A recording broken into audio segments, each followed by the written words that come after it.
The defining characteristic of a warrior is the willingness to close with the enemy.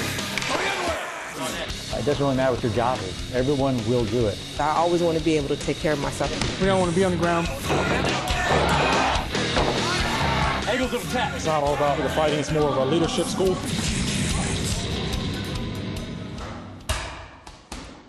In gyms like this all across the country, there's been an explosion of interest in boxing and mixed martial arts. This mirrors what's been going on in the military since the late 1990s. The Marines have the Marine Corps Martial Arts Program, or MCMAP. In the Army, the name is Combatives.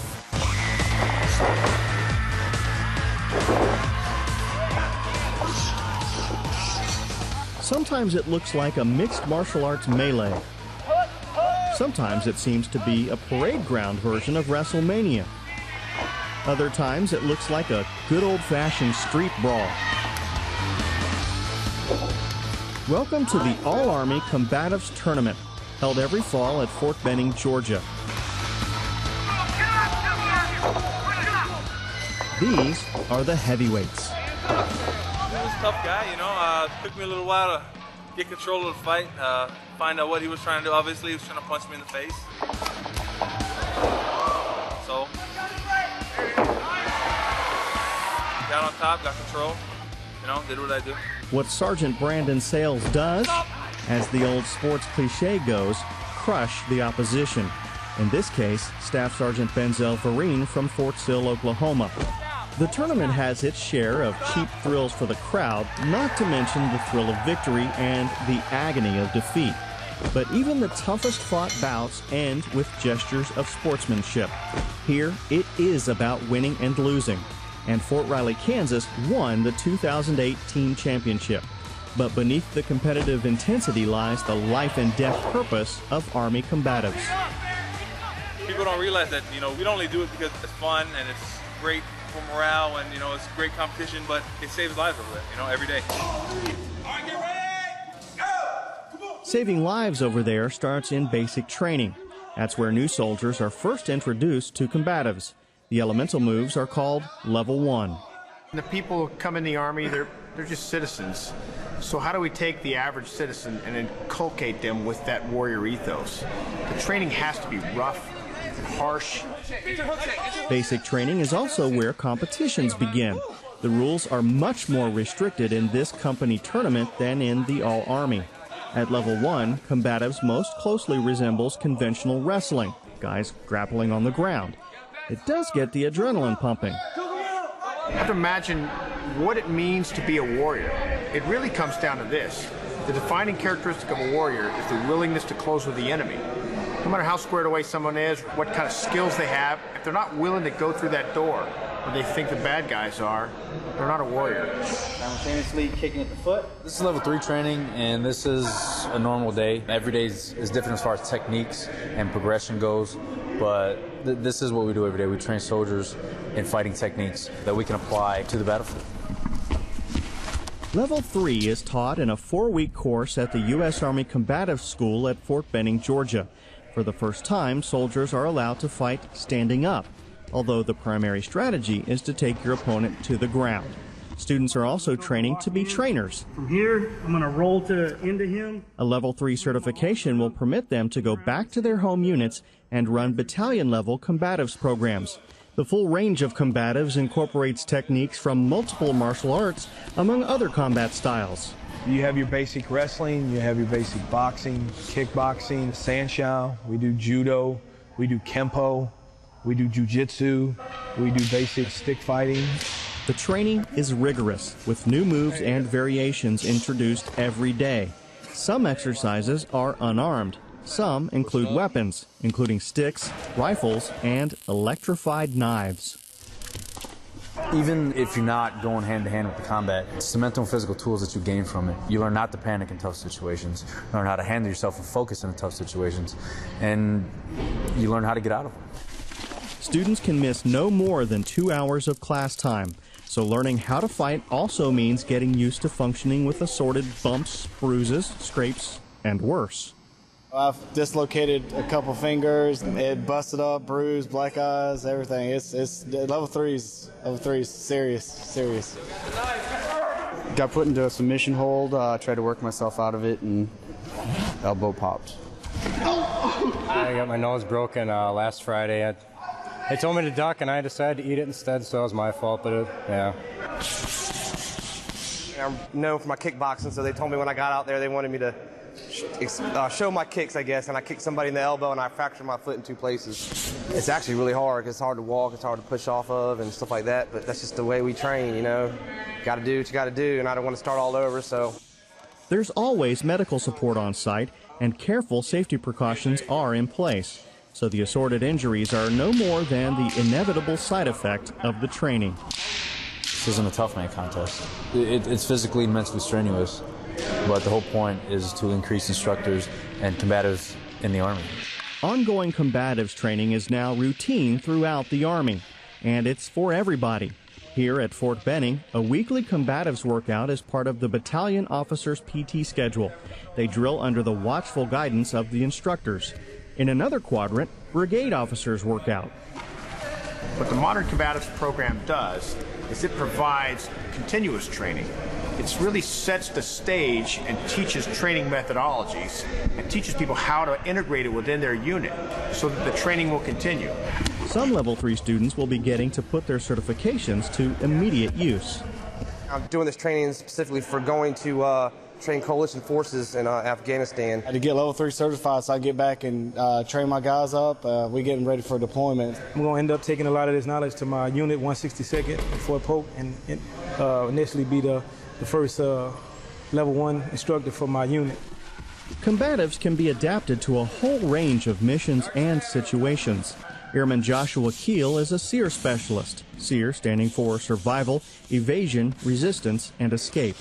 He trains Air Force flight crews what to do if they ever get shot down or ditched, including the use of combatives. If they actually get confronted by the enemy, or if they find themselves captured in a hostage situation nowadays, they might have to take it into their own hands to be able to overpower their enemy, and that's kind of what this whole MACP level means to me for the aircrew members that find themselves in the worst possible scenario. Staff Sergeant Vern Grilliard is an MP at Fort Stewart, Georgia. We just can't run into somewhere and shoot somebody, so we have to look at the lowest level of use of force that we can use, i.e. putting our hands on the subject and wrestling them to the ground, whether it be one-on-one at a domestic violence scene or whether it's two-on-one if I have backup. I need you to throw some punches. Okay. Sergeant Anisha Randall is now a drill instructor at Fort Jackson, South Carolina. For a lot of people that come in the Army that don't know anything about their ability to be fierce and go out there and handle themselves, I think this is great for them. The few times I was deployed, I worked with local nationals, and I didn't feel as comfortable, by myself. Yes, I did have my M16, but what if a situation came up to where I couldn't, use my M16 or I ran out of rounds or whatever the situation is? I always want to be able to take care of myself. Keep drilling, guys. Talk yourself through it. Got to be able to go up there and teach it. The Level 3 course teaches some soldiers they weren't as advanced as they thought. No, you kept the ankle. I showed up thinking I was at 90%, and I realized that I was probably more around 25. So I think I've come up to maybe 50%, but with the strong base that they've given me, I'll be able to bring myself up higher and higher, and maybe one day get to as good as I thought I was. The final exam for Level 3 students, 3 bouts with and against various combinations of weapons, starting with a Filipino fighting stick. The cadre gives the test a big build-up to both hype interest and anxiety amongst the students. One review. Just getting over that initial getting hit with a stick, but it is a total culmination of the whole course of all we learned from stand-up, boxing, kickboxing, takedowns. It's just that total bring it all together for something at the end. Some of the fighting is quite fierce, but the instructors never let any of the bouts go too far. Hold on, just 1 second.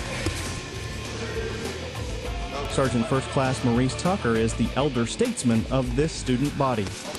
Yes. What is this? It's a good class. Very good class. I remember I went to level 2. I walked out of there saying, wow, it's good confidence.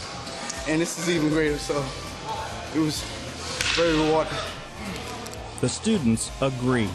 There's great value in combatives training, both militarily and personally.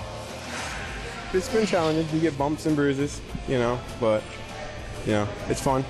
I mean, you'd have to pay a lot of money in the civilian world to get the same kind of training, so we're getting it for free, so definitely take advantage of it while we can. I'm glad I did it. I'm glad it's over, but I'm glad I did it.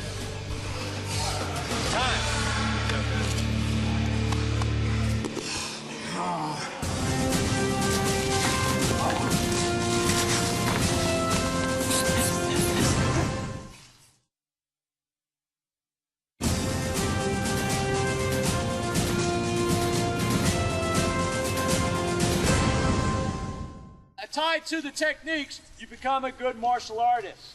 And those are taught through all of our schools around the Marine Corps. Retired Lieutenant Colonel Joe Shusko is hosting a demonstration of Marine Corps martial arts for the families of young officers about to graduate from their basic course at Quantico, Virginia. Please do not try this with your siblings at home, okay? The demonstrators are instructors at the Martial Arts Center of Excellence at Marine Corps Base Quantico. They got good enough to do this by passing this, the Martial Arts Instructor Trainer course. It's not just martial arts. We realize that we're not walking to war now. Pretty much we're getting dropped off by helicopters or Humvees or something, and so we have to have the power and endurance to hop over these walls, kick in these doors. So we're doing a lot of combat conditioning with the physical techniques also.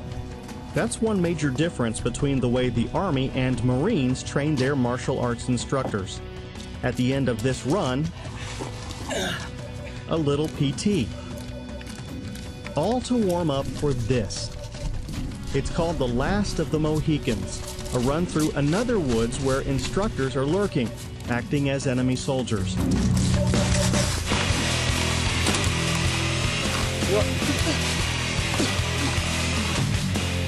This is a kind of lesson for students in what they don't know. They haven't yet been taught all the techniques to correctly handle the situation. They'll repeat this run later after they've learned them. Go. Only about a third of the 7-week course is devoted exclusively to martial arts techniques. Every day poses both physical and mental challenges. Moving on. Responsible use of force. This class is on the continuum of force, a discussion of evaluating the appropriate level of force to use in a situation. The Commandant had a vision to have 3 disciplines in the program. The first one was a physical discipline, the second one is a mental discipline, and the third one's a character discipline. And obviously the physical discipline being the techniques themselves. The mental discipline going beyond just the technique, but how to utilize the technique, and then our character discipline. When do we utilize these techniques and how they relate to respect for human dignity as well. We all understand that, right? They're equal to us. We got that, right? The things that I would use on a daily basis would probably be the continuum of force.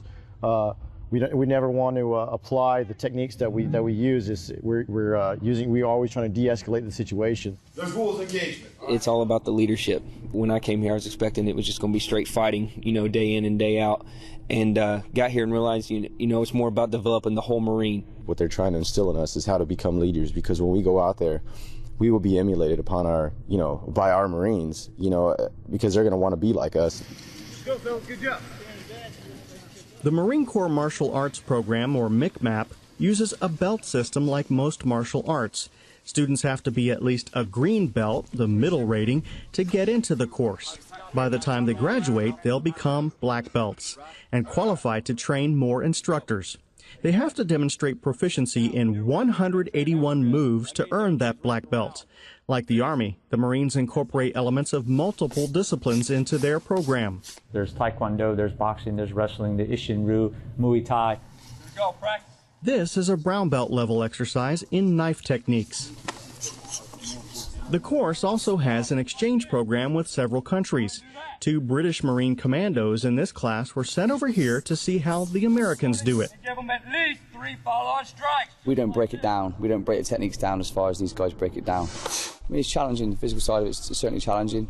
But our background, you know, we're used to being pushed hard. So that's not really doesn't really trouble me as much.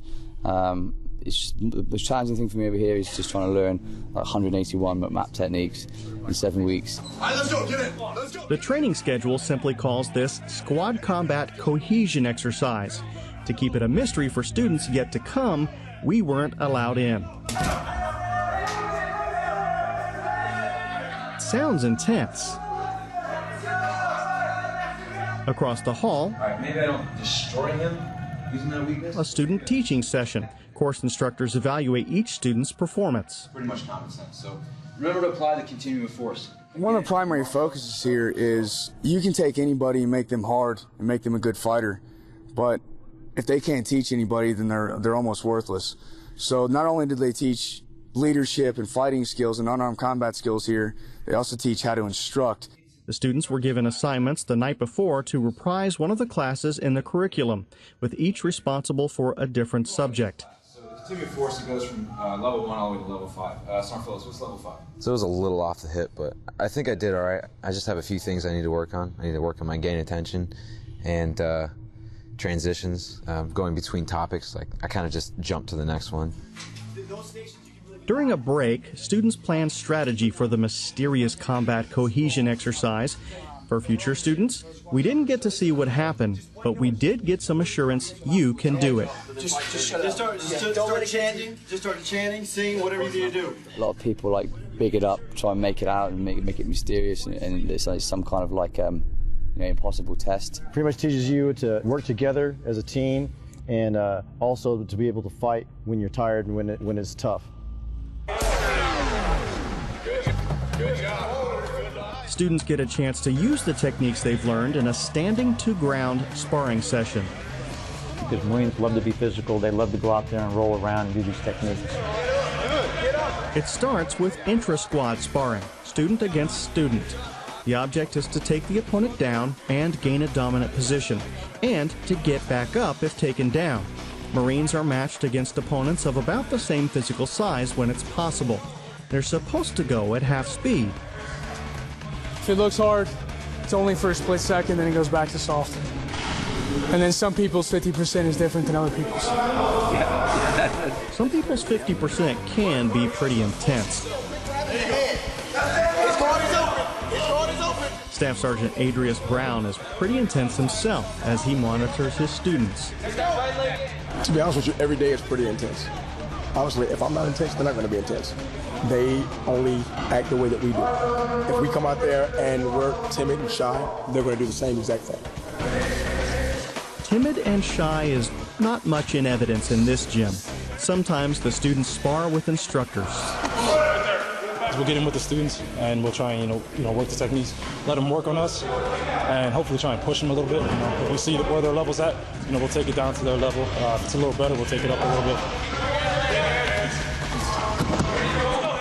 At the student level, I would say that was about a 6 or 7. I try and keep it about a 5. Right below or right at their students' level. I'm trying to push it too much. Even so, the match has to end after a bloody nose.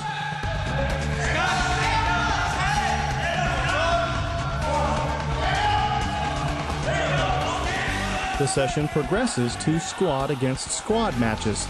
The intensity ratchets up a bit. There's always a Marine trying to be better than I'm a Marine, and always a Marine that knows more and wants to learn more. It makes it a lot more competitive here.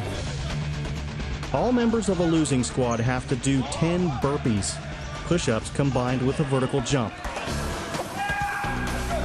I'll put both my feet on the deck. What am I going to do? I'm going to drive back, create that space, correct?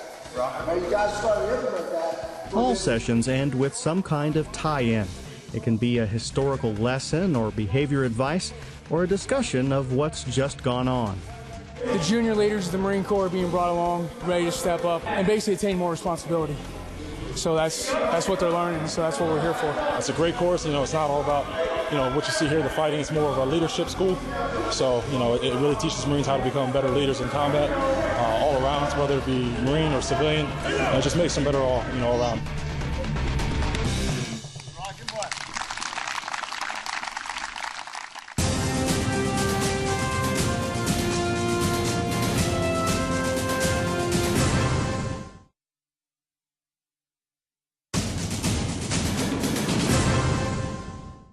The Martial Arts Center for Excellence is headquartered in a building called Raider Hall, named for the Marine Raiders of World War II, the first special operations unit in American military history. Talk about hand-to-hand. There's quite a few of them.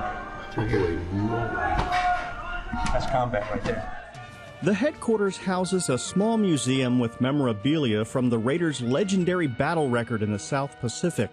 The Marine Corps treasures its history and traditions, including modern hand-to-hand fighting traced back to the trench fighting of World War I. Go to World War I, and you remember the famous battles of Bella Woods. Again, it was a long rifle and the bayonet, another martial arts skill. But we didn't really call it martial arts, but it is a martial art.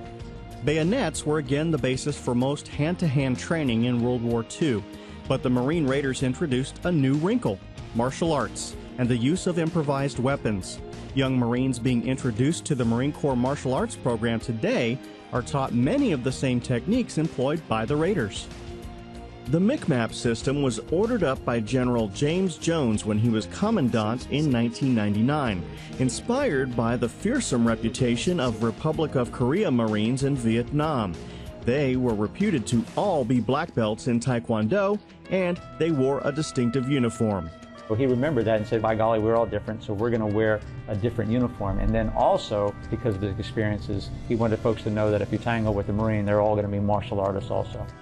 From the beginning, the program emphasized the physical, mental, and character disciplines. And the director likes to talk about it as a three-legged stool, and that stool's not going to stand if one of those legs is missing. So the mental and the character disciplines are just as important to this program as the physical disciplines. And it gave me the confidence to know that I can get, a pretty good butt kicking and still get back up and keep going.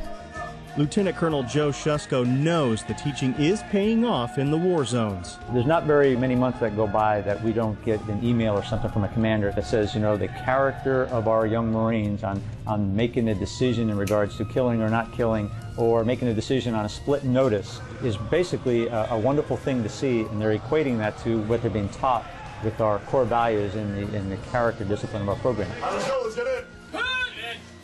We're trying to keep instilling honor, courage, and commitment into Marines, make them better warriors, but smarter warriors.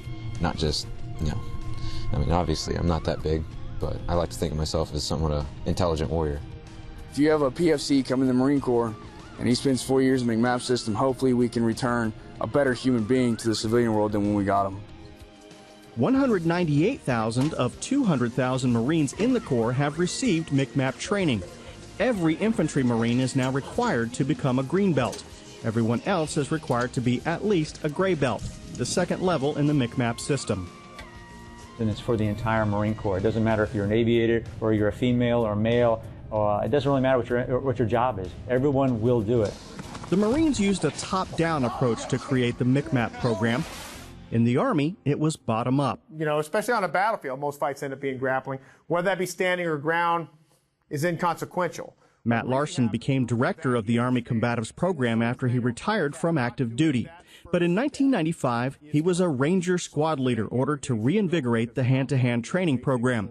The Combatives manual hadn't changed much since World War II, so he set out to create something new. He'd become a martial arts aficionado while stationed in Tokyo and began merging techniques from different disciplines and designing a training regimen that was easy to integrate into daily military activities. I had tried to train my squads.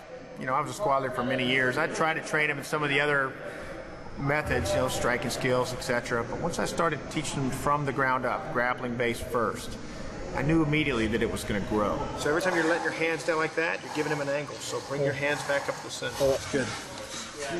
We teach grappling first, not because most fights go to the ground or because that's a tactic we advocate or anything else. We teach grappling first because it's the easiest to learn and also sets the groundwork to learn all the rest of fighting.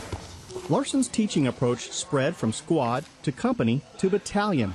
As those who had learned it moved from other assignments, they took this version of combatives with them. And since his training program caught on so well, Matt was asked to rewrite the Army's combatives manual. The last manual came out in 2002, and that's when it became doctrine.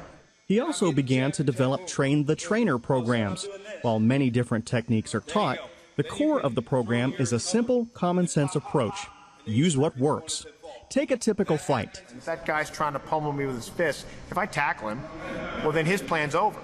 If I fight for a dominant position, which is one of the first things we teach, and it's not really dependent upon knowing techniques or remembering anything other than just this strategy, you're already a better fighter after the first 2 hours of training because you have a better plan. And that is a mindset students learn to take with them. While combatives has its deadly serious side, it also has its sporting side. Tournaments have grown steadily. In 2008, the All-Army Championships at Fort Benning had 59 teams and 350 fighters. How do you provide purpose, direction, and motivation to get people training? And the best tool we have for that is competitions. It's a big pride thing. You know, a lot of sergeant majors come out and they'll back their guys and stuff like that, and it gives you a sense of, I guess, accomplishment. You know, you went out there and you did well in front of all your co-workers and stuff like that, so it's exciting. Sergeant Samuel Vanderslice, who would break his foot in 2 places in the Level 3 course, was proudly in Fort Bragg's corner. Sergeant Chris Gordon took 3rd for the 173rd Airborne Brigade Combat Team out of Italy and went on to become an instructor at the Combatives School. And Sergeant Todd Rader was pleased with the whole tournament process, starting at the battalion level. And it culminates at the championships where they actually get to be a part of something, be a part of a team, and to show somebody that, hey, I can represent my unit, represent my post, and be proud of it.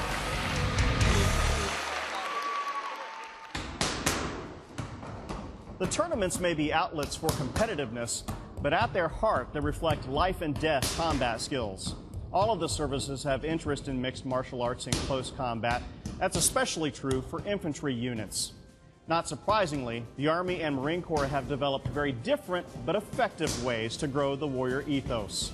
I'm Master Sergeant Ryan Hoke, and you've been watching Recon.